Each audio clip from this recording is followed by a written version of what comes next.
Hello everyone, एक बार फिर से स्वागत है आपका अपने यूट्यूब चैनल साइंस गुरु रवि में। गाइज, हम प्लांट मॉर्फोलॉजी के प्रीवियस ईयर के क्वेश्चन कर रहे हैं जो आपसे रेलवे ग्रुप डी में, एनटीपीसी में, एलपी टेक्नीशियन में, आरआरबी में, आरपीएफ में पूछे गए हैं।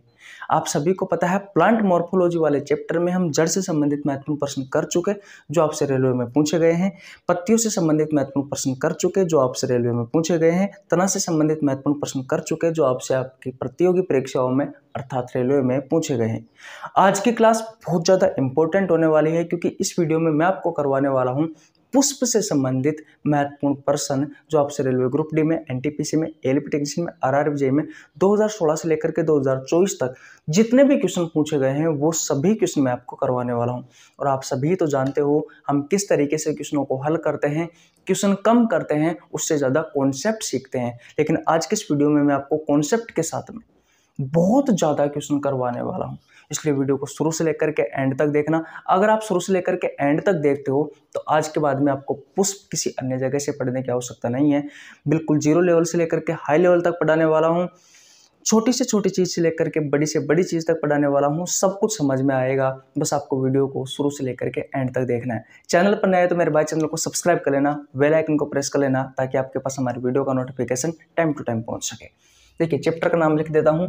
चैप्टर का नाम है प्लांट मॉर्फोलॉजी। और प्लांट मॉर्फोलॉजी को कहा जाता है पादप आकारिकी। इसमें हम पत्तियों से संबंधित क्वेश्चन को पुष्प से संबंधित क्वेश्चन करने वाले हैं। पुष्प जिसे फ्लावर कहा जाता है, ठीक है। प्लांट मॉर्फोलॉजी क्या है? यह विज्ञान की वह शाखा है जिसमें पादप की बाहरी संरचना के बारे में अध्ययन करते हैं, जैसे कि जड़, तना, पत्ती, फल और फूल। तो जड़ के बारे में मैं आपको पढ़ा चुका, पत्तियों के बारे में हम पढ़ चुके, तना के बारे में मैं आपको पढ़ा चुका।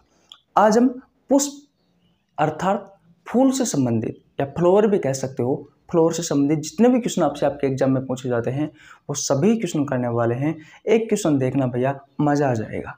चलो आज की क्लास की शुरुआत करते हैं। ये रहा आपके स्क्रीन पर क्वेश्चन नंबर 1। देखिए भैया, ये रहा आपके स्क्रीन पर क्वेश्चन नंबर 1। क्वेश्चन नंबर 1 कहता है कि इनमें से कौन सा पुष्प के नर जनन अंग का घटक नहीं है। आपके ऑप्शंस है, ऑप्शन नंबर ए परागकोश, ऑप्शन नंबर बी है वर्तिका, ऑप्शन नंबर सी है तंतु, ऑप्शन नंबर डी है परागकण। ये क्वेश्चन आपसे आरआरबी ग्रुप डी में पूछा गया है 8/9/2022 को। मैं पुष्प के बारे में मैं आपको पहले भी जन शताब्दी एक्सप्रेस बैच में पढ़ा करके आ चुका हूँ।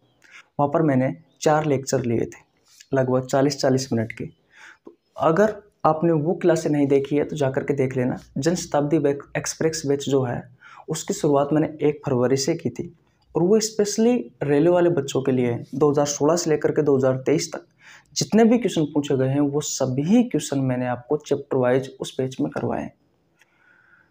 ज़्यादा नहीं है, 4-5 चैप्टर बाकी है, 2 महीने में मैं आपको करवा दूंगा वो चैप्टर। आपके एग्जाम से पहले आपका पूरा सिलेबस कंप्लीट हो जाएगा। बताओ इस क्वेश्चन का राइट आंसर क्या है? ध्यान से समझना मेरी बातों को भैया। एक एक चीज बहुत ज़्यादा आपके एग्जाम के पॉइंट ऑफ व्यू से इम्पोर्टेंट है। देखो, मैं डायग्राम बनाता हूँ, पहले डायग्राम की सहायता से सारी बातों को समझने की कोशिश करेंगे।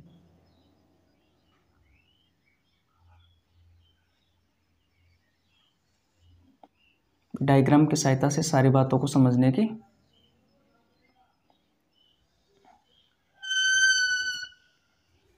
ठीक है।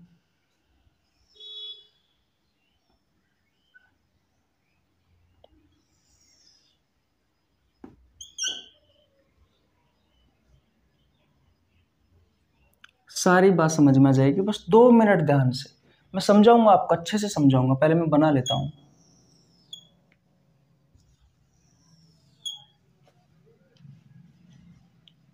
भाई पहले मैं बना लेता हूं।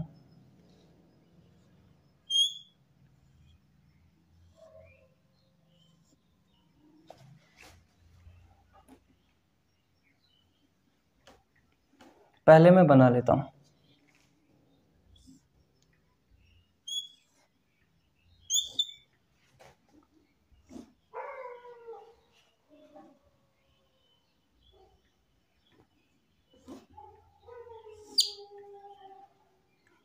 सही बनाया क्या ये?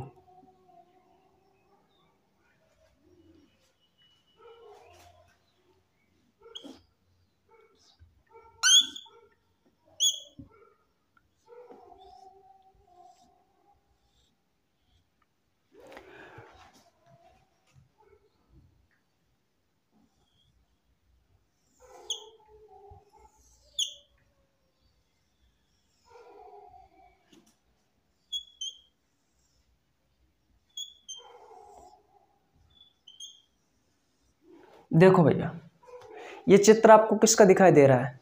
ये दिखाई दे रहा है पुष्प को। ये पुष्प का चित्र है भैया। किसका? एक फूल का। अब ध्यान से समझना, पुष्प के जो मुख्य रूप से भाग होते हैं ना, वो 4 भाग होते हैं। कितने भाग होते हैं? 4 भाग। डायग्राम की सहायता से सारे भागों को बताने वाला हूं।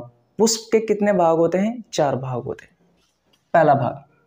पहला भाग होता है बाह्य दल। पहले भाग का नाम क्या है? बाह्य दल। इसे कहा जाता है कैलिक्स या फिर सेपल। सेपल कह दीजिए, और या फिर इसे कह सकते हैं आप कैलिक्स। अब आप सोच रहे होंगे कि ये सेपल वाला भाग कौन सा है कि नहीं? तो अभी बताऊंगा मैं आपको। दूसरा है भैया पंखुड़िया, जिसे कोरोला या फिर पीटल्स कहते हैं। और तीसरा वाला भाग है पुंकेसर, जिसे स्टेमन या फिर एंड्रोसियम के नाम से जाना जाता है। ये पुष्प का नर भाग है। इसे पुमंग भी कह सकते हैं आप। इसे क्या कह सकते हैं? इसे पुमंग भी कह सकते हैं। और चौथा जो भाग होता है हमारा, वो होता है स्त्री केसर। ठीक है, चौथा भाग कौन सा होता है? स्त्री केसर होता है, जिसे आप पिस्टल या फिर गाइनोसियम, ये मादा भाग होता है पुष्प का, और इसे जायांग भी कहा जाता है। बोलो, मैंने आपसे कहा कि पुष्प के कितने भाग होते हैं? पुष्प के 4 भाग होते हैं। अब ध्यान से समझना, एक एक चीज बहुत ज्यादा इंपॉर्टेंट है। मैंने ये डायग्राम बनाया है, फिर इसके भाग लिखे हैं। अब मैं यहाँ पर रिलेटेड करने वाला हूँ आपस में दोनों को, कि बाह्य दल कौन सा है, पंखुड़ी कौन सी है, पुंकेसर वाला भाग कौन सा है, और स्त्री केसर वाला भाग कौन सा है। तो याद रखना, सबसे पहले बात करते हैं जो पुष्प का नर भाग है उसके बारे में। तो देखो, इस तरीके से जो आपको संरचना दिखाई दे रही है ये वाली, तो ये पुष्प का नर भाग होता है। ये क्या है? ये पुष्प का नर भाग है। अब एक तो मैंने यहाँ पे बनाया है ये पुष्प का नर भाग, दूसरा मैंने ये बनाया है भैया, देखो ये पुष्प का नर भाग है भैया। एक मैंने इधर बनाया है, ध्यान से समझना, तो ये पुष्प का नर भाग है। ध्यान से समझोगे तभी समझ में आएगा, अलग से डायग्राम बनाकर भी समझाऊंगा, पहले यहाँ समझ लीजिए। और ये पुष्प का नर भाग है। ये जो 4 संरचना बनाई है मैंने, ये पुष्प के नर भाग की संरचना है। तो मैं लिख सकता हूं यहाँ पर कि ये नर भाग है। और नर भाग जो होता है, इसकी संरचना आप अच्छे से देख पा रहे हो। ठीक है, अब बात करते हैं भैया हम पुष्प के मादा भाग की। तो ये जो आपको बीच में पुष्प का मादा भाग दिखाई दे रहा है, देखो ये वाला जो भाग आपको दिखाई दे रहा है, ये वाला भाग, ये वाला भाग, देखो ये वाला भाग, ये पुष्प का मादा भाग है। ये पुष्प का मादा भाग, तो ये कौन सा भाग है? ये पुष्प का मादा भाग है भैया, जिसका नाम क्या है? मादा भाग का स्त्री केसर कह सकते हो, पिस्टल कह सकते हो, गाइनोसियम कह सकते हो, मादा भाग या फिर जाया। ठीक है। पादपों में आप सभी को पता है जनन की प्रक्रिया होती है। तो मुख्य जनन जो भाग होता है पादपों का, वो ये दोनों ही होते हैं भैया, नर भाग और मादा भाग, पुंकेसर और स्त्री केसर, जिसे पुमंग या फिर जायांग भी कहा जाता है। ठीक है, ये मुख्य जनन भाग है, इतना आपको याद रखना।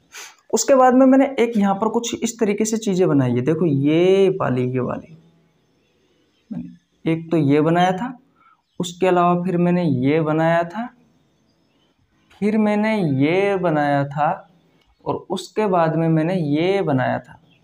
फिर ऐसे ही मैंने ये बनाने की कोशिश की थी भैया। तो ये वाला जो भाग आपको दिखाई दे रहा है, ये वाला भाग है पंखुड़िया, इसे कोरोला कहा जाता है। तो इस वाले भाग को क्या कहा जाता है? कोरोला। पंखुड़िया से, पंखुड़ियों, जो पंखुड़िया होती है ना, पंखुड़ियों के समान होता है बिल्कुल। एक्चुअली में पिटल्स जो पंखुड़ी होती है उसके समूह को कहा जाता है कोरोला। इतनी बात क्लियर है? किसी को प्रॉब्लम? जब फूल खिला हुआ नहीं होता है तो उस समय पुष्प को सुरक्षा प्रदान करने का कार्य कौन करता है? या पुष्प कली को, ये पुष्प तो नहीं कह सकते, पुष्प में तो पूरा भाग आ जाता है, जो पुष्प कली होती है, जैसे कि पंखुड़िया है, पुष्प का नर भाग है, पुष्प का मादा भाग है, इन सभी को सुरक्षा प्रदान करने का कार्य कौन करता है? ये वाली संरचना करती है। जब पुष्प खिलता नहीं है उस समय तो खिला हुआ पुष्प का डायग्राम है भैया। तो ये जो संरचना आपको दिखाई दे रही है ये होती है बाह्य दल की, बाह्य दल की, इसे कैलिक्स कहते हैं। वैसे इसे सेपल कहा जाता है, एक्चुअली में सेपल के समूह को कहा जाता है कैलिक्स, याद रखना है। लेकिन बस जो मैं बता रहा हूँ उस तरीके से आप याद करोगे तो आपका एग्जाम में कभी भी क्वेश्चन गलत नहीं होगा। जैसे मैंने ये नाम बताया ना आपको, जैसे बाह्य दल है उसको सेपल या फिर कैलिक्स कहा जाता है, पंखुड़ियों को कोरोला या पिटल्स कहा जाता है, पुंकेसर को जायांग भी कहा जाता है, स्टेमन भी कहा जाता है, एंड्रोसियम भी कहा जाता है। पुष्प का नर भाग है, ये पुष्प का मादा भाग है, स्त्री केसर, पिस्टल, गाइनोसियम मादा भाग होता है, ये जायांग, ये सब। ये पुष्पासन होता है नीचे वाला, यानी कि पुष्प जिस पर उपस्थित रहता है वो होता है पुष्पासन। बोलो,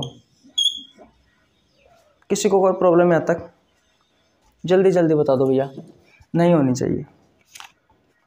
बोलो, किसी को प्रॉब्लम है? तक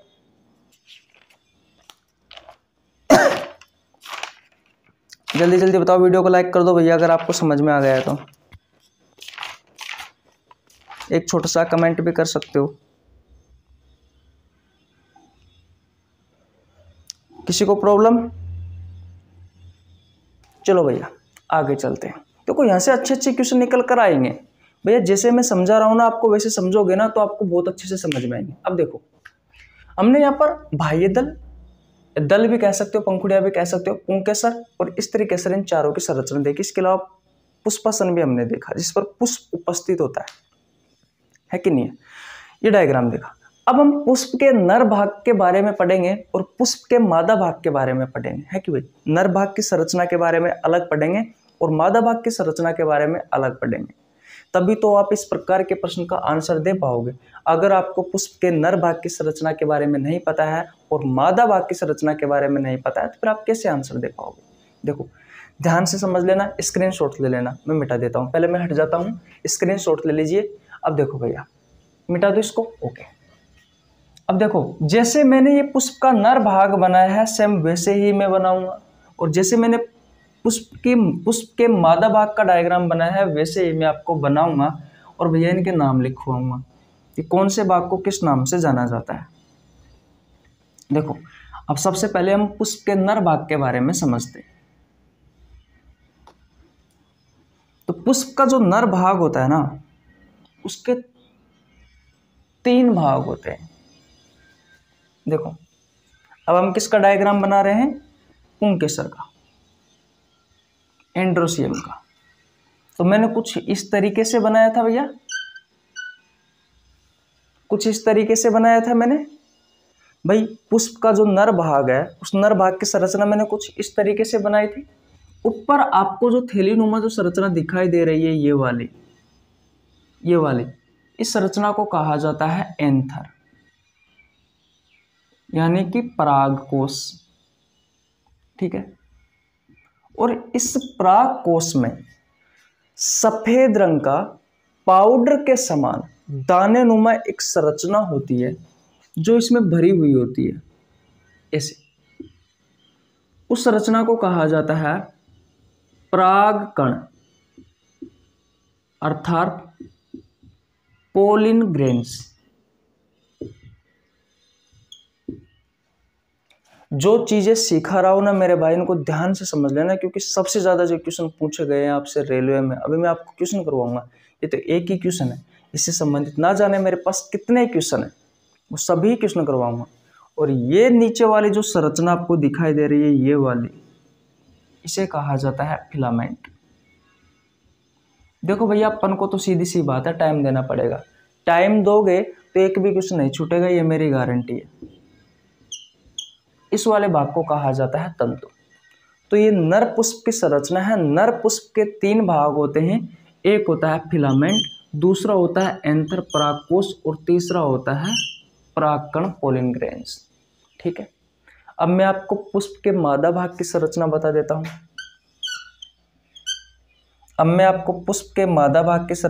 देता हूं। देखो भैया, क्या वीडियो को बैक करके देखो, क्या मैंने इस तरीके से ही संरचना बनाई थी भैया? क्या मैंने इस तरीके से संरचना बनाई थी? बोलो। अब देखो ध्यान से देखना, ये ऊपर वाली जो संरचना है ना, ये वाली, इस वाली संरचना को कहा जाता है स्टिग्मा, यानी कि वर्तिकाग्र। और ये वाली जो संरचना होती है, ये वाली, इस वाली संरचना को कहा जाता है स्टाइल, यानी कि वर्तिका। और ये वाली जो संरचना होती है, इस वाली संरचना को कहा जाता है, इस वाली संरचना को क्या कहा जाता है? ओवरी, यानी कि अंडाशय। और इसके अंदर की तरफ एक मन के जैसी एक संरचना और होती है, जिसे कहा जाता है ओव्यूल, यानी कि डिंब। तो ये जो मादा भाग है पुष्प का, स्त्री केसर या जायांग वाला भाग है, इसके 4 भाग होते हैं। पहला स्टिग्मा, दूसरा स्टाइल, तीसरा ओवरी यानी कि अंडाशय, और चौथा होता है ओव्यूल। बोलो, स्क्रीनशॉट ले लीजिए। किसको क्या समझ में नहीं आया? सबसे पहले मैंने आपको पुष्प के 4 भाग बताए, बाह्य दल बताया, उसके अलावा दल वाला भाग पंखुड़ियाँ बताई, कोरोला से पिटल्स कहते हो, तीसरा भाग पुंकेसर बताया, और चौथा भाग मैंने आपको स्त्री केसर बताया। पुंकेसर को स्टेमन एंड्रोसियम कहा जाता है, पुमंग भी कहा जाता है। चौथे वाला जो भाग होता है उसे कहा जाता है स्त्री केसर, जिसे पिस्टल या गायनोसियम या जायांग या मादा भाग कुछ भी कह सकते हो आप। ठीक है, नर भाग होता है, इसके 3 उपभाग होते हैं, कहने का मतलब 3 भाग होते हैं। एक होता है फिलामेंट, ये वाला भाई, ये वाला फिलामेंट ही तो है, तंतु ही तो है एक। फिर ये जो थैलीनुमा संरचना से आपको दिखाई दे रही है, ये एंथर है, परागकोश है, उसके अंदर सफेद रंग का एक पाउडर भरा हुआ रहता है दानेनुमा, इससे पोलिन ग्रेन यानी कि परागकण कहा जाता है। स्त्री भाग के भी 4 भाग होते हैं, एक होता है स्टिग्मा वर्तिकाग्र, दूसरा होता है स्टाइल वर्तिका, ये वाला स्टाइल होता है, ऊपर वाला स्टिग्मा होता है वर्तिकाग्र, और ये वाला होता है ओवरी अंडाशय, और ये बीच में होता है ओव्यूल, मन के जैसी संरचना होती है ये। यहाँ तक बात क्लियर है? किसी को प्रॉब्लम यहाँ तक? बिल्कुल नहीं होनी चाहिए। अब देखो, इसमें एक चीज और पूछी जाती है, वो क्वेश्चन जो पूछे जाते हैं वो पूछे जाते हैं पोलिनेशन से।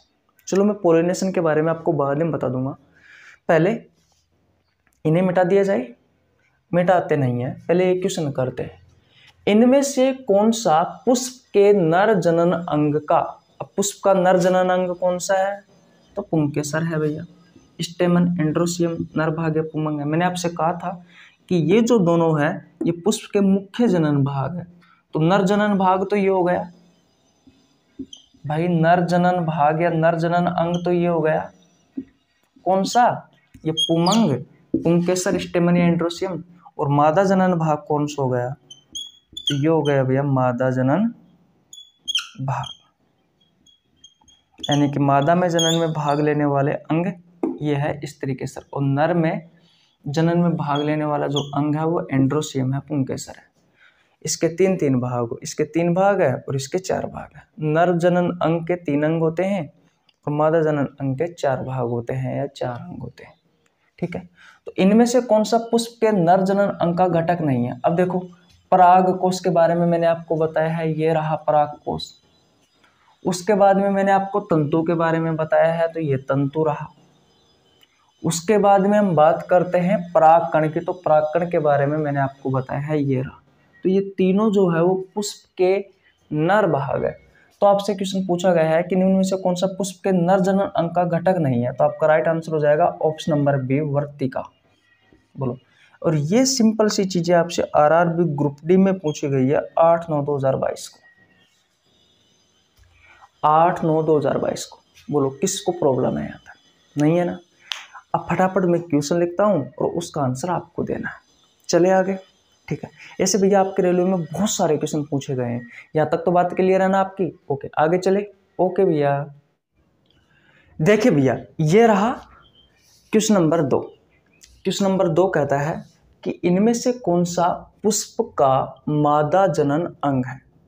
अब आपसे पुष्प के मादा जनन अंग के बारे में पूछा गया है। अब मैं आपको अच्छे से बता के आया हूँ कि पुष्प का नर जनन अंग कौन सा है और पुष्प का मादा जनन अंग कौन सा है। आपके ऑप्शंस है, ऑप्शन नंबर ए स्त्री केसर, ऑप्शन नंबर बी है पंखुड़िया, ऑप्शन नंबर सी है पुंकेसर, ऑप्शन नंबर डी है बाह्यदल। ये क्वेश्चन आपसे आरआरबी ग्रुप डी में पूछा गया है 8/9/2022 को। देखो लेटेस्ट क्वेश्चन करवाता हूँ।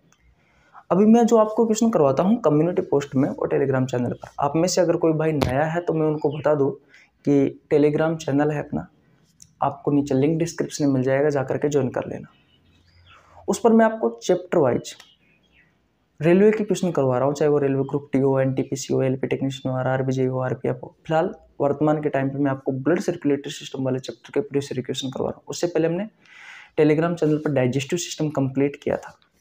कम्युनिटी पोस्ट पे आप सभी को पता है, हम बहुत दिन हो गए, हम लगातार प्रीवियस ईयर क्वेश्चन कर रहे हैं जो आपसे रेलवे, एसएससी और कॉम्पिटिटिव एग्जाम में पूछे गए हैं। किसी भी चैप्टर को उठाते हैं, उस चैप्टर को जब तक क्वेश्चन करवाते हैं या जब तक क्वेश्चन डालते हैं, जब तक आपको चैप्टर पूर्ण रूप से समाप्त न हो जाए, चाहे वो रेलवे हो या फिर कोई अदर एग्जाम हो। रेलवे वाले विशेषकर ध्यान देना भैया, इन क्वेश्चनों का बहुत ज़्यादा इंपॉर्टेंट रेलवे वाले, और अच्छे अच्छे क्वेश्चन है। अब देखो भैया, लो लेवल क्वेश्चन भी करवाना होता है और हाई लेवल क्वेश्चन भी करवाना होता है कि नहीं। ये नहीं है कि भैया सारे अच्छे अच्छे क्वेश्चन करवा दिया जाए, सब क्वेश्चन डालने रहते। एक क्वेश्चन एक भैया कह रहा था कि सर जो है अपडेटेड क्वेश्चन डाला करो। अपडेटेड भैया, सभी अपडेटेड क्वेश्चन होते हैं हमारे, तो भाई जितने भी क्वेश्चन है। अभी देखो आरआरबी ग्रुप डी में पूछा गया 8/9/2022 को, ये अपडेटेड ही है।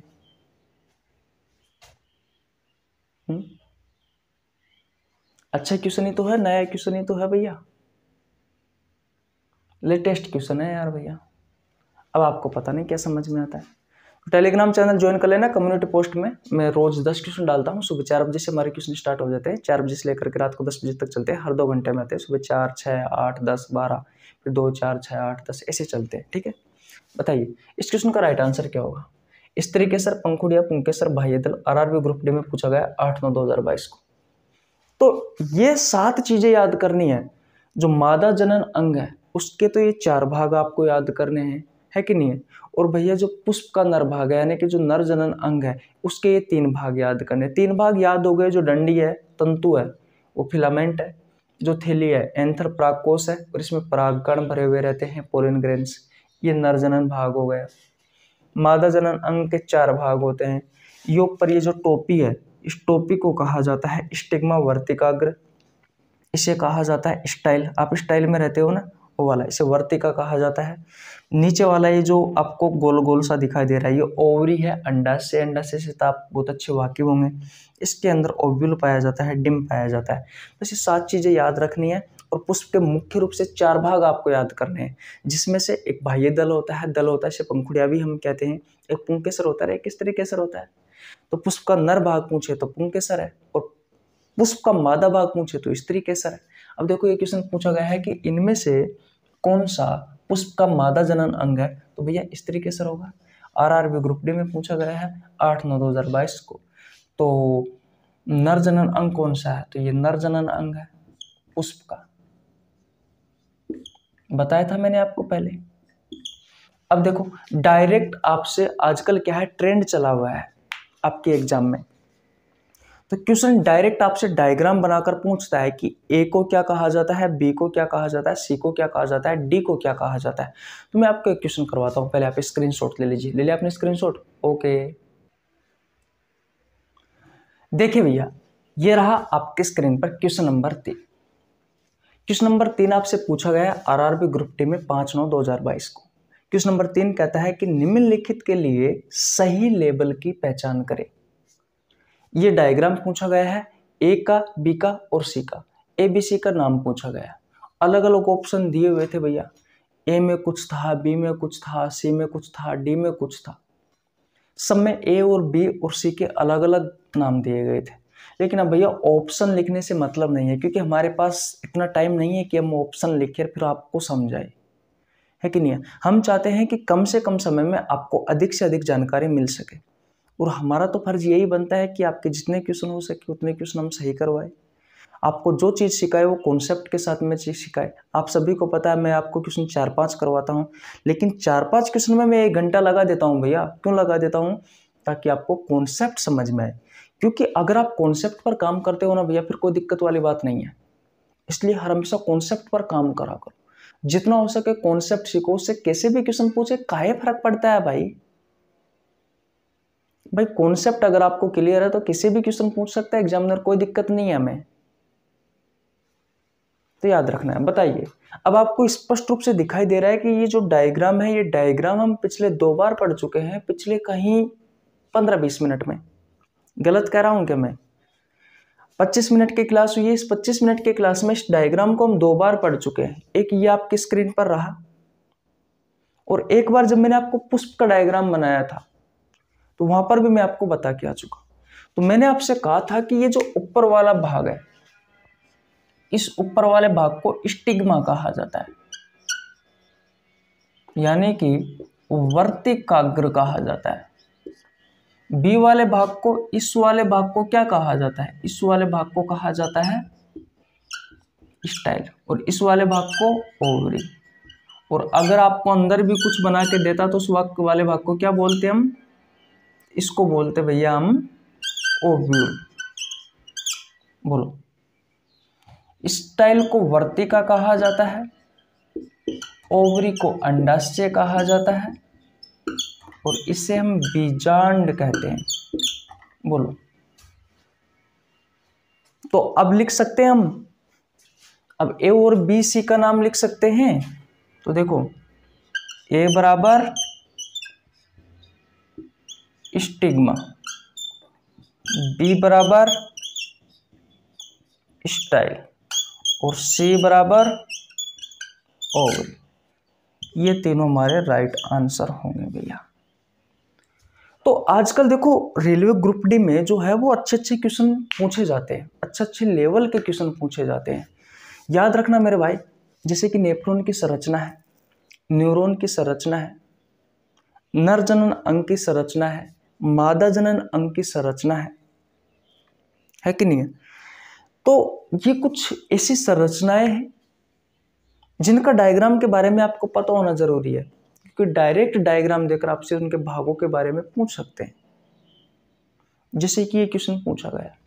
अब देखो जैसे कि ग्रुप डी में ये क्वेश्चन पूछा गया है मादा जनन अंग से, ये मादा जनन अंग से है, तो भैया अब हमें ये चीज सोचनी चाहिए, हमारे दिमाग में अपने आप ही आ जाना चाहिए कि अगर मादा जनन अंग से क्वेश्चन पूछा जा सकता है, इसके डायग्राम से क्वेश्चन पूछा जा सकता है, तो अब भविष्य में जो एग्जाम होगी उसमें नर जनन अंग से भी क्वेश्चन पूछे जा सकते हैं। मैं गलत सोच है क्या मेरी? बताओ भाई। इस जैसे एग्जामिनर सोचता है, अगर आप उस हिसाब से सोचते हो तो आपके क्वेश्चन सही होने की संभावना बहुत ज्यादा रहती है। तो भैया ये मादा जनन अंग की संरचना है, तो ये नर जनन अंग की संरचना आपको पता होना जरूरी है भैया। तो ये नीचे वाला जो भाग होता है ये फिलामेंट है, तंतु है। बी वाला भाग है, यानी कि दूसरा ये वाला जो भाग है ये एंथर है, परागकोश है। इस परागकोश में सफेद रंग का दानेनुमा एक पदार्थ भरा रहता है जिसे परागकण या पोलिन ग्रेन कहा जाता है। अब आप सोच रहे होंगे, आपके दिमाग में क्वेश्चन आता है कि भैया ये क्वेश्चन तो सर ने अलग से कराया ही नहीं है। अरे भैया कराए कैसे? जब आपको कॉन्सेप्ट सिखा दिया है तो जरूरी थोड़ी ना है कि यहाँ पर अलग से जब हम इन चीज को यहाँ पर लिखेंगे, अलग से क्वेश्चन लिखेंगे, तभी जाकर के आप इस चीज को याद करोगे। ये थोड़ी ना है। अब ये चीज तो आपको नॉर्मल मिल जाएगी, क्वेश्चन तो आपको जो मैं आपको करवा रहा हूँ वो तो हर जगह पर मिल जाएंगे, लेकिन इनके अंदर की समझ जो है वो आपको हर जगह पर नहीं मिलेगी मेरे भाई। तो सबसे इंपॉर्टेंट बात यही है हमारे लिए, भाई ये चीजें आपको हर जगह पर नहीं मिलती। तो अगर मादा जनन अंग से क्वेश्चन पूछा गया है तो नर जनन अंग से भी क्वेश्चन पूछे जाने की संभावना है। अगली बार क्वेश्चन तो आएगा, अगर आएगा तो यहाँ से प्लांट मॉर्फोलॉजी से। प्लांट मॉर्फोलॉजी का जो सबसे इंपॉर्टेंट पार्ट होता है वो पुष्प ही होता है मेरे भाई। तो पुष्प के ये दोनों संरचना याद करनी है, ठीक है। नर जनन अंग की और मादा जनन अंग की आपको कोई भी प्रॉब्लम नहीं होगी। अब देखो इस क्वेश्चन को मैं मिटा देता हूं। अब पोलिनेशन के बारे में बात करते हैं। किसके बारे में बात करते हैं? पोलिनेशन के बारे में, परागण के बारे में बात करते हैं। किसके बारे में बात करते हैं भैया? पोलिनेशन के बारे में बात करते हैं, परागण के बारे में बात करते हैं। अब आपको पता होना जरूरी है कि भैया पोलिनेशन क्या है, परागण क्या है। तो देखो यहां पर मैंने पुष्प का नर भाग है ये, और ये पुष्प का मादा भाग है, यानी कि इस तरीके से है। अब पोलिनेशन क्या होता है?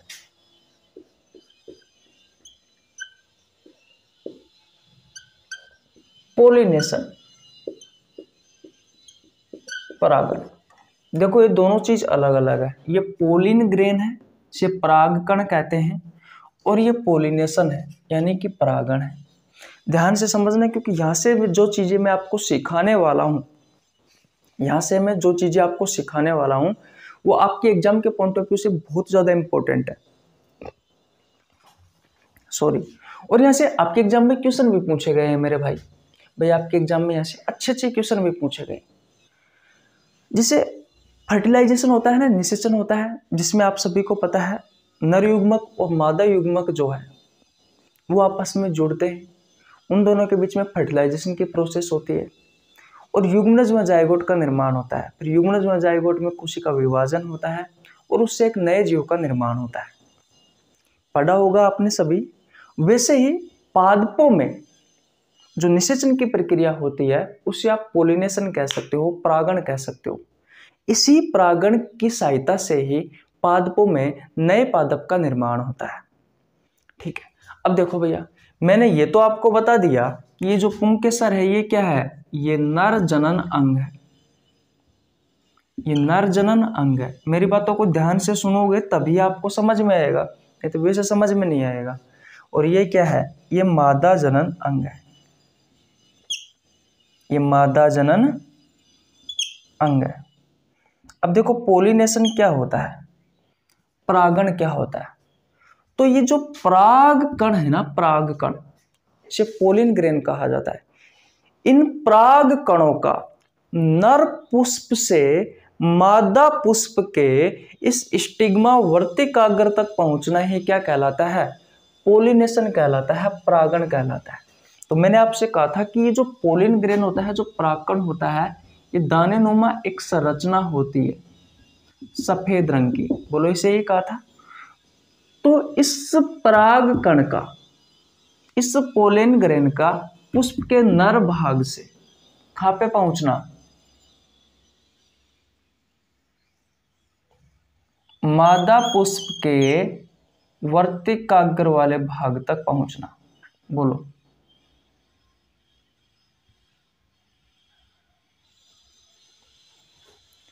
तो ये क्या कहलाता है, ये भैया आपका पोलिनेशन कहलाता है, ये आपका पोलिनेशन कहलाता है, ये आपका परागण कहलाता है। तो मैं लिख देता हूं यहाँ पर डेफिनेशन कि पोलिन ग्रेन का, इसे क्या बोलते हैं, परागकण। तो परागकणों का नर भाग से मादा भाग के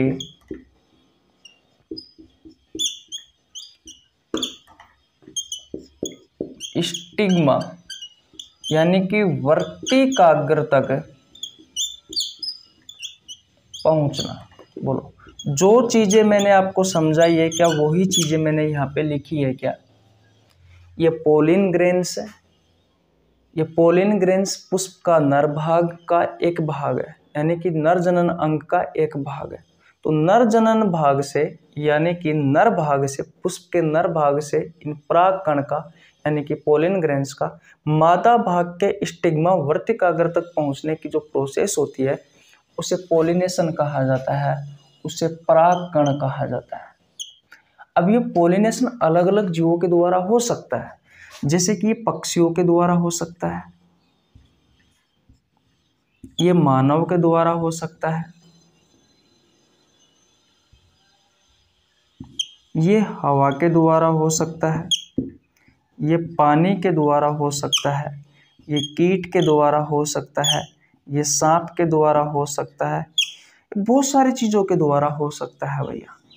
कहने का मतलब मेरा ये है कि भैया नर पुष्प का ये जो पोलिन ग्रेन्स है, ये परागकण है, इन ये परागकण भैया पक्षियों के द्वारा, मानव के द्वारा, हवा के द्वारा, पानी के द्वारा, कीट के द्वारा, सांप के द्वारा मादा पुष्प के स्टिग्मा वाले भाग तक पहुंच सकता है।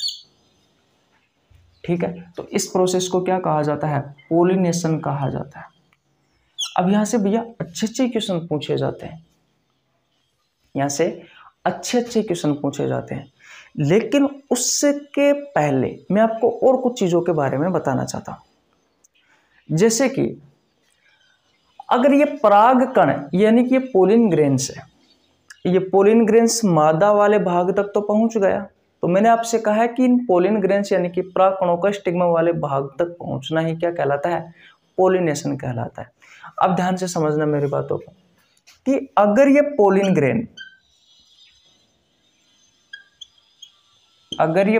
ग्रेन ओवरी के साथ में जुड़ता है तो किसका निर्माण होता है? तो फ्रूट्स का निर्माण होता है, फल का निर्माण होता है। तो इस चीज से आपको क्या समझ में आया कि जो अंडाशय होता है, इस अंडाशय से फल का निर्माण होता है। इस अंडाशय से किसका निर्माण होता है? इस अंडाशय से फल का निर्माण होता है। ठीक है भाई, अगर ये पोलिन ग्रेन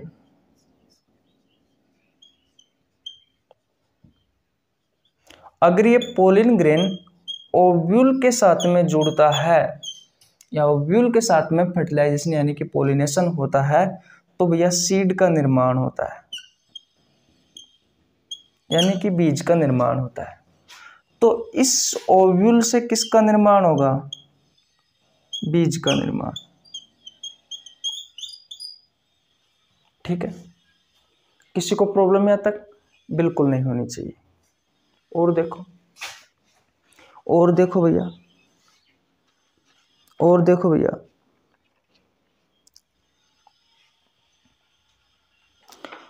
और देखो, यहाँ तक बात क्लियर है? पहले तो मुझे ये बताओ, यहाँ तक बात क्लियर है?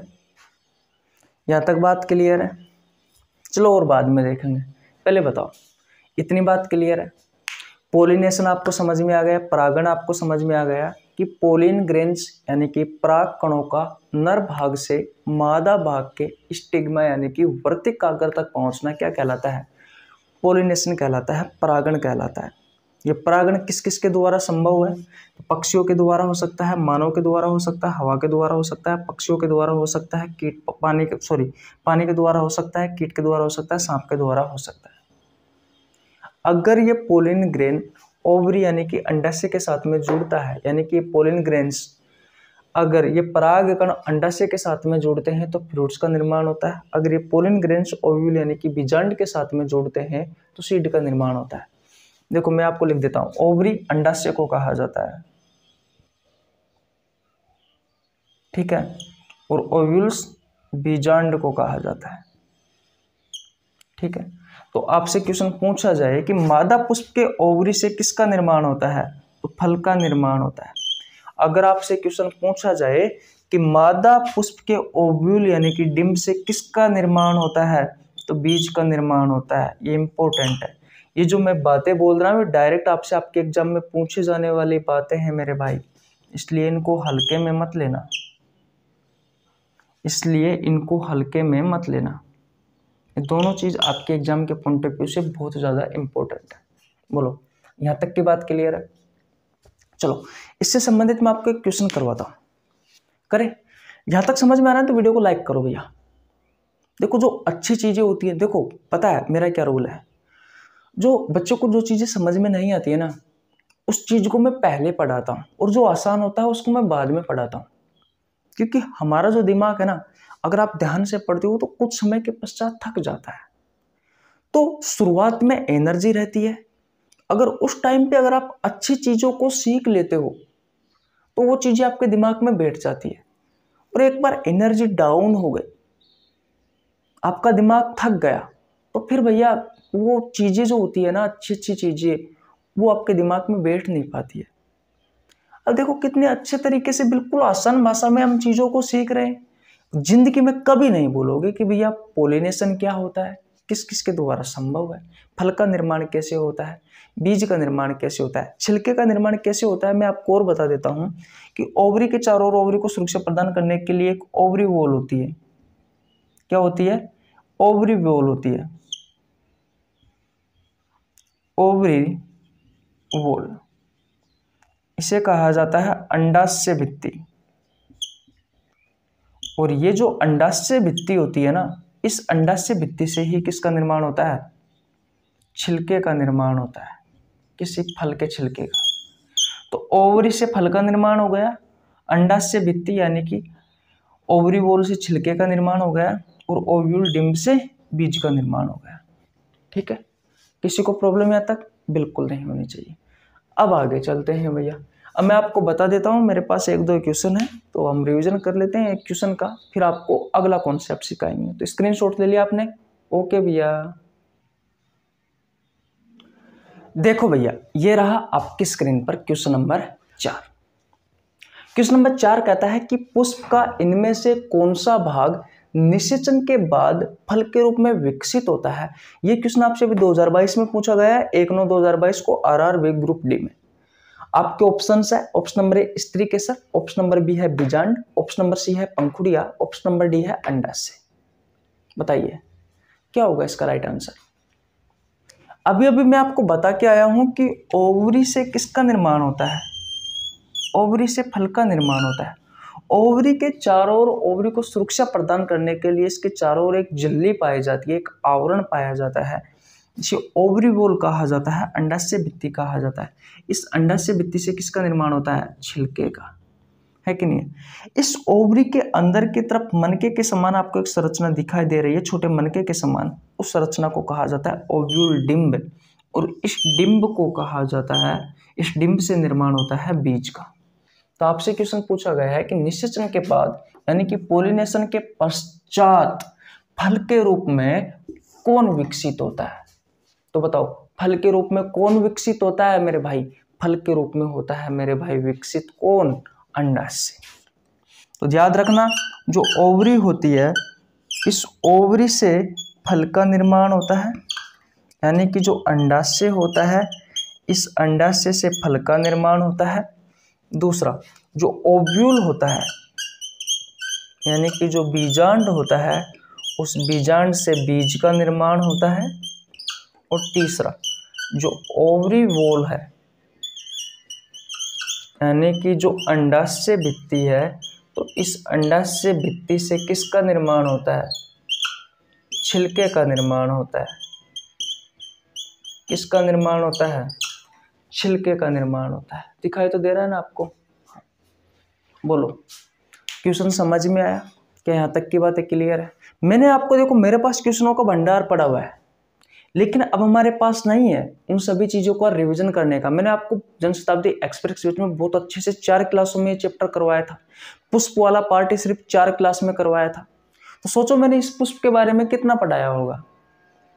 मैं यहाँ पर सिर्फ आपको अच्छी अच्छी चीज़ों का रिवीजन करवा रहा हूँ, क्वेश्चन का टाइप बता रहा हूँ, किस तरीके से आपके एग्जाम में क्वेश्चन पूछे जा सकते हैं, वो चीज़ें मैं बता रहा हूँ। मैंने आपको बहुत सारी चीज़ें बताई। मैंने आपको बताया कि भैया नर जननांग की संरचना याद कर लेना, ऐसे क्वेश्चन पूछे जा सकते हैं। मादा जननांग की संरचना याद कर लेना, ऐसे क्वेश्चन पूछे जा सकते हैं। पोलिनेशन से क्वेश्चन पूछे जा सकते हैं, जैसे कि इस तरीके से, है कि नहीं। पुष्प के चारों भागों के नाम बताए थे मैंने, जो मुख्य मुख्य। पता नहीं क्या हो रहा है यार, हिचकी आती है ना। ऐसे सुनने में आता है कि जब कोई याद करता है तब जाके हिचकी आती है। तो वास्तविकता में ऐसा है क्या?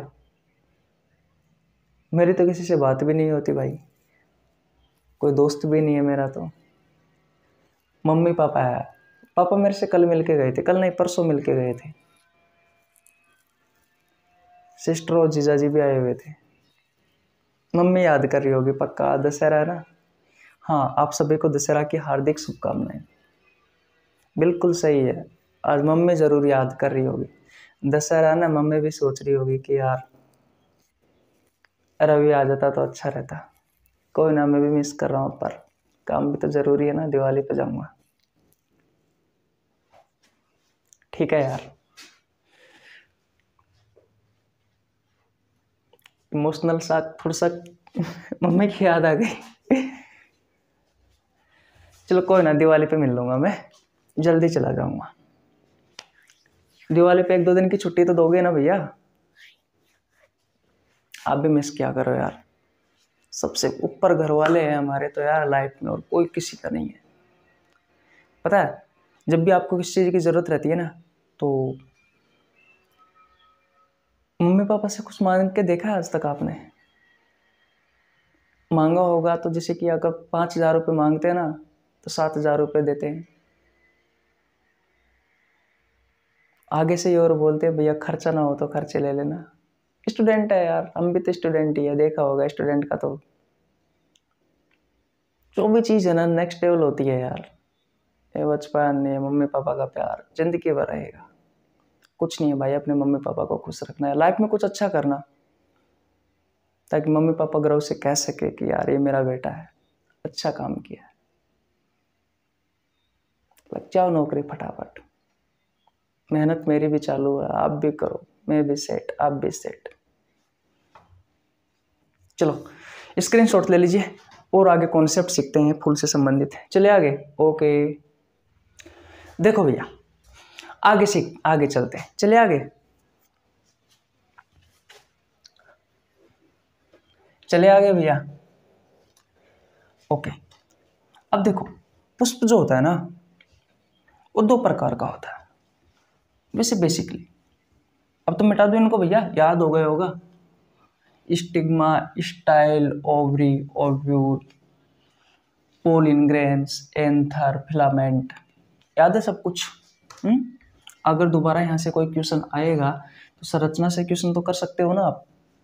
करना पड़ेगा भैया, तभी काम चलेगा यार, नहीं तो कैसे काम चलेगा। देखो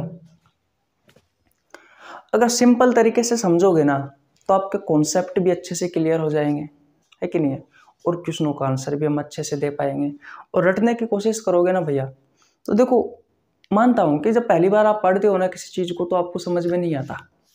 जब आप पहली बार किसी चीज़ को पढ़ते हो तो आपको समझ में नहीं आता, लेकिन अगर आप 1-2 बार उस पर काम करते हो तो फिर वो चीज़ें अपने आप आ जाती है, फिर वो अपने आप को चीज़ें आ जाती है मेरे भाई। चलो सीखते हैं भैया। देखो आपका जो पुष्प होता है ना, पुष्प वो 2 प्रकार का होता है। कितने प्रकार का? 2 प्रकार का। ये क्या बना दिया मैंने? कितने प्रकार का होता है? 2 प्रकार का। जिनमें से जो पहला प्रकार है ना, वो होता है यूनिसेक्सुअल फ्लावर,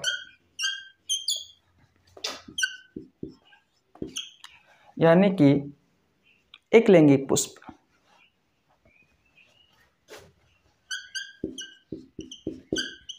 एक लैंगिक पुष्प। और दूसरा होता है ना मेरे भाई, वो दूसरा कौन सा होता है, ध्यान से समझना मेरी बात को। तो दूसरा होता है भाई बाइसेक्सुअल फ्लावर, यानी कि द्विलैंगिक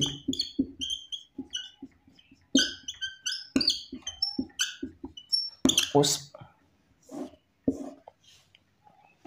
ठीक है, पहला कौन सा है यूनिसेक्सुअल फ्लावर यानी कि एक लैंगिक पुष्प, और दूसरा कौन सा है बाइसेक्सुअल फ्लावर यानी कि द्विलैंगिक पुष्प। इसे उभयलिंगी पुष्प भी आप कह सकते हैं।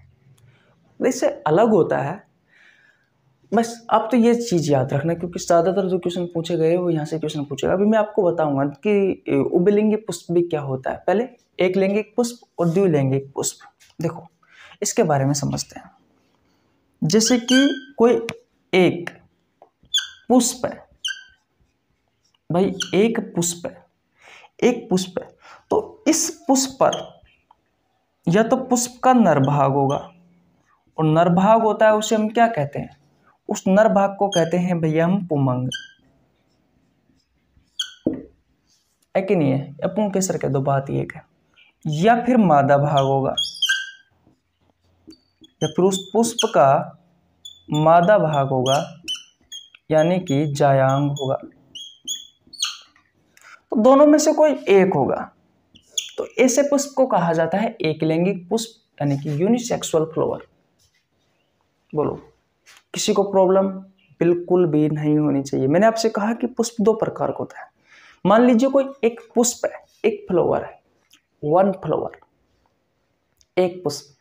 अब उस एक पुष्प पर पुष्प का नर भाग यानी कि पुमंग उपस्थित है, या तो पुमंग उपस्थित होगा, और अगर पुमंग नहीं है तो भैया पुष्प का मादा भाग उपस्थित होगा। दोनों में से कोई एक होगा, पुमंग होगा तो जायांग नहीं होगा, जायांग होगा तो पुमंग नहीं होगा, दोनों में से एक होगा। जैसे कि मान लीजिए मेरे पास एक पेन हो, लेके आता हूं, 2 मिनट रुको, है कि नहीं है। तो जैसे कि ये क्या है, ये पुष्प है एक, इसे समझ लेना, ये क्या है भैया, ये पुष्प है। अब पुष्प का ये है नर भाग, देखो अगर ऐसे पकड़ता हूं तो पुष्प का नर भाग मान लेना, है कि नहीं। तो अगर ये पुष्प है तो इस पुष्प पर या तो नर भाग होगा, नर भाग, और अगर नर भाग नहीं होगा ना तो भैया ये पुष्प का मादा भाग होगा। दोनों एक साथ कभी भी नहीं होंगे, इस बात का आपको ध्यान रखना है।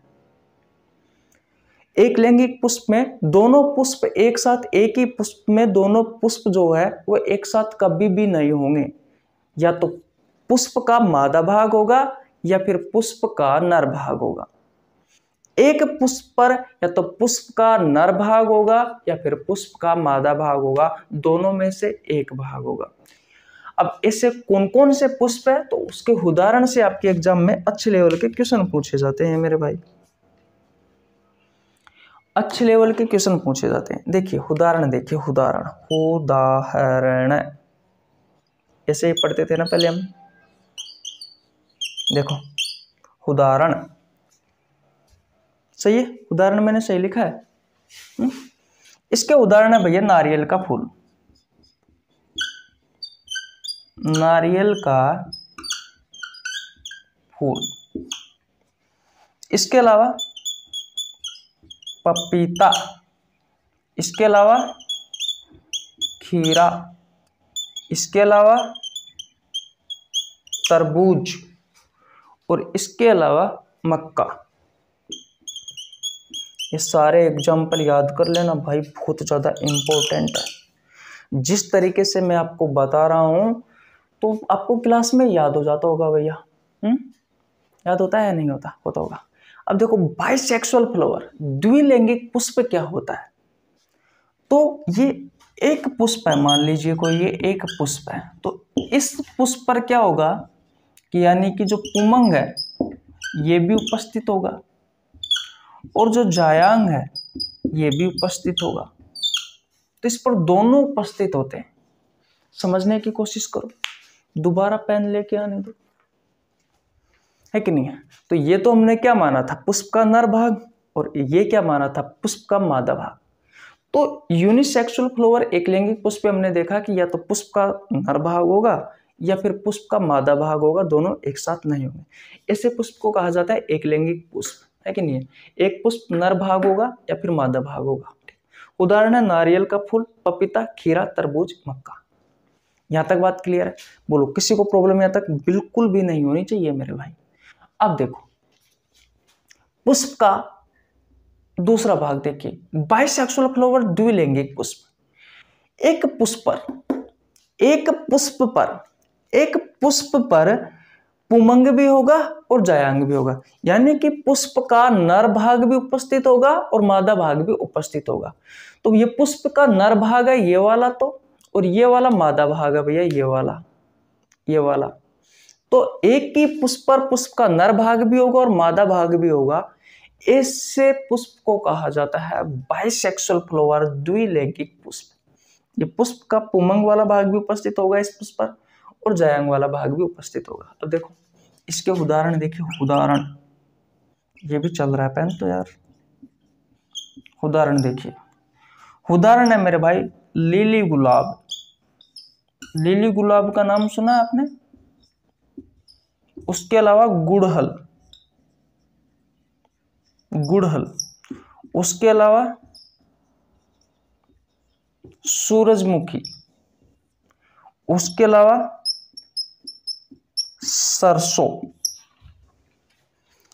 लिली गुलाब, गुड़हल, सूरजमुखी, सरसों, और एक बैंगन भी याद करना है आपको। बैंगन, ठीक है। प्रॉब्लम यहां तक किसी को बिल्कुल भी नहीं होनी चाहिए। अब बताओ, क्या आपको पुष्प के दोनों भाग क्लियर हो गए, एक लैंगिक पुष्प और द्विलैंगिक पुष्प? अब आपको इन्हें एकलिंगी पुष्प या द्विलिंगी पुष्प भी कहा जाता है, याद रखना, एक ही बात है। यूनिसेक्सुअल फ्लावर एक लैंगिक पुष्प या तो पुष्प पर नर भाग होगा या फिर मादा भाग होगा, पुमंग होगा, जायांग होगा। जैसे कि नारियल का फूल है, पपीता है, खीरा है, तरबूज है, मक्का है। पुष्प का दूसरा भाग होता है द्विलैंगिक पुष्प, बाइसेक्सुअल फ्लावर। इसमें पुष्प का नर भाग भी उपस्थित होगा और मादा भाग भी उपस्थित होगा, यानी कि पुमंग और जायांग दोनों उपस्थित होंगे। जैसे कि लिली गुलाब, गुड़हल, सूरजमुखी, सरसों, बैंगन। उभयलिंगी क्या होता है? तो उसमें क्या होता है, उसकी जो डेफिनेशन है एनसीईआरटी में वो ये कहती है उभयलिंगी पुष्प की कि एक पादप पर, एक पूरे पौधे पर पुष्प का नर भाग भी होगा और मादा भाग भी होगा। तो यहाँ पर यही तो बात है, पुष्प नर भाग और मादा भाग दोनों उपस्थित होगा। वहां पर पादप के बारे में कहा गया है कि भैया पुष्प का नर भाग और मादा भाग उपस्थित होगा। तो डेफिनेशन है कि यहाँ पर कोई दिक्कत नहीं है। तो इस वाले भाग को आप उभयलिंगी भी कह सकते हैं, ठीक है। अब मैं आपको क्वेश्चन करवा दूं, अगर आपका हो तो क्वेश्चन करवा दिया जाए। बोलो, चलो मैं क्वेश्चन अब की बार आपके सामने ही लिखता हूँ, आपको पता लग जाएगा कि भैया कितना टाइम लगता है कि नहीं है भाई, कितना टाइम लगता है। तो पहले तो मैं ऐसे मिटाता हूँ। अब आप स्किप मत करना। क्या स्किप करोगे? मत करना यार, कोई बात नहीं, देख लो चीज़ें। जितना आप देखोगे, जितना आपका ध्यान आपके फोन में, आपके लैपटॉप में रहेगा, उतना ही अच्छा, उतना ही अच्छे से आपको वो क्वेश्चन समझ में आएगा, ठीक है भाई। चलो क्वेश्चन है भैया हमारे पास, कहाँ पे गया? हाँ ये रहा। एक लिंगी पुष्प होता है। अगला 5वां क्वेश्चन है ना शायद ये। एक लिंगी पुष्प होता है। जो एग्जाम्पल अभी पढ़ के आए हो ना आप, वो काम में आने वाले हैं। पहला ऑप्शन है आपका पपीता, दूसरा ऑप्शन है सरसों, तीसरा ऑप्शन है आपका गुड़हल,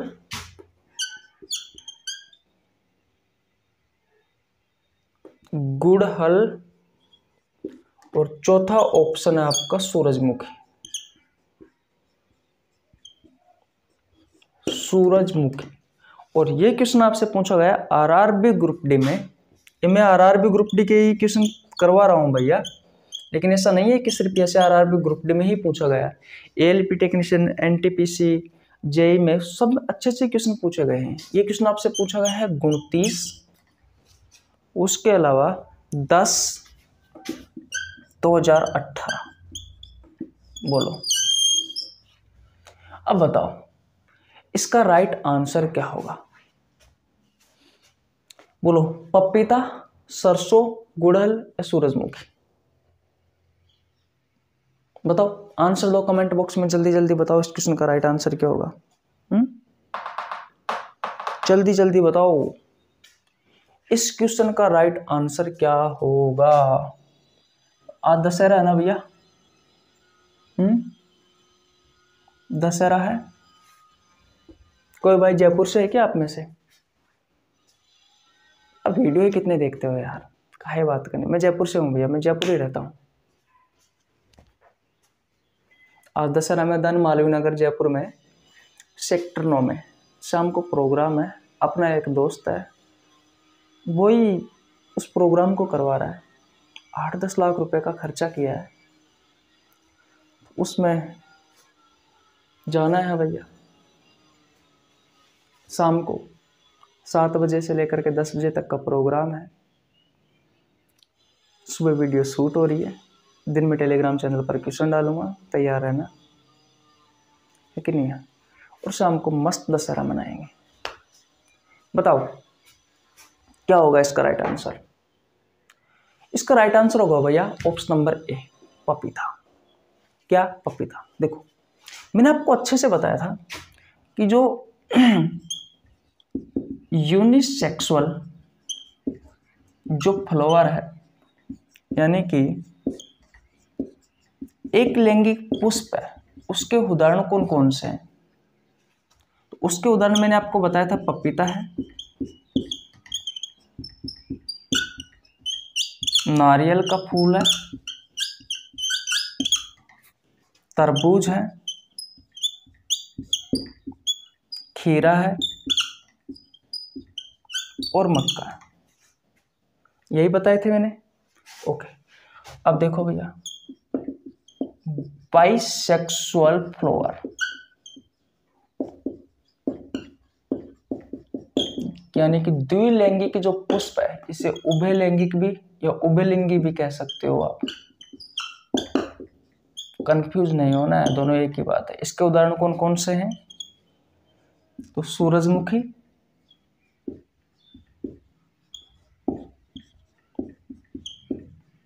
गुड़हल, सरसों,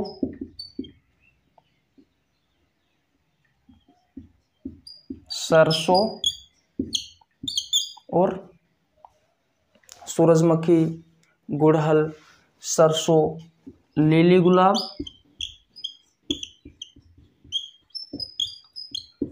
और बताओ क्या रह गया? बैंगन। बैंगन रह गया। ठीक है, तो ये बाइसेक्सुअल फ्लावर के उदाहरण है और ये यूनिसेक्सुअल फ्लावर के उदाहरण है। बोलो, मेरी तरह आप में से कौन कौन स्टूडेंट अपने घर नहीं गया? बताओ। बताओ ना यार। एक तो आप कमेंट नहीं करते, अपने दोस्तों के पास वीडियो को शेयर नहीं करते, पढ़ाने का मन ही नहीं करता। पर पढ़ाएंगे, टेंशन मत करो। ये नहीं है कि छोड़ देंगे, इतने आसान तरीके से छोड़ने वाले में से नहीं हूं मैं।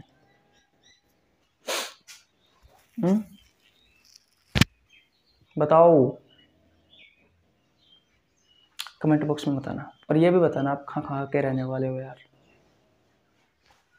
तो देखो भैया, पुष्प पे मैंने आपको नर जनन अंग की संरचना पढ़ाई, मादा जनन अंग की संरचना पढ़ाई, पुष्प के 4 भागों के बारे में बताया, बाह्य दल, दल से पंखुड़ी, उसके अलावा उमंग और स्त्री केसर या जायांग या पुंकेसर, इन सभी के बारे में बताया ना। फिर पुष्प के प्रकार भी बताए मैंने आपको, इनके उदाहरण भी आपको लिखवाए हैं, पॉलिनेशन में भी बताया है। अगर आप इतना पढ़ करके चले जाते हो ना तो मेरी गारंटी है एक भी क्वेश्चन नहीं छूटेगा आपका। बस कॉन्सेप्ट क्लियर होना चाहिए मेरे भाई। अगर आपका कॉन्सेप्ट क्लियर नहीं है तो फिर तो देखो सीधी सी बात है, क्वेश्चन तो छूटने ही छूटने। तो कॉन्सेप्ट क्लियर करो। और लास्ट एंड फाइनल इस चैप्टर की हमारी लास्ट क्लास बची है फल की, जिसके बारे में मैं कल वीडियो अपलोड कर दूंगा सुबह जल्दी 10, 11, 12 बजे तक आ जाएगी। कोशिश करूंगा सुबह जल्दी अपलोड करने की। तो स्क्रीनशॉट ले लीजिए भैया। चैनल पर नए तो चैनल को जरूर सब्सक्राइब कर लेना, बेल आइकन को प्रेस कर लेना ताकि आपके पास हमारे वीडियो का नोटिफिकेशन टाइम टू टाइम पहुंच सके। मिलते हैं गाइस नेक्स्ट वीडियो में, तब तक के लिए जय हिंद, जय भारत, राम राम, बाय बाय।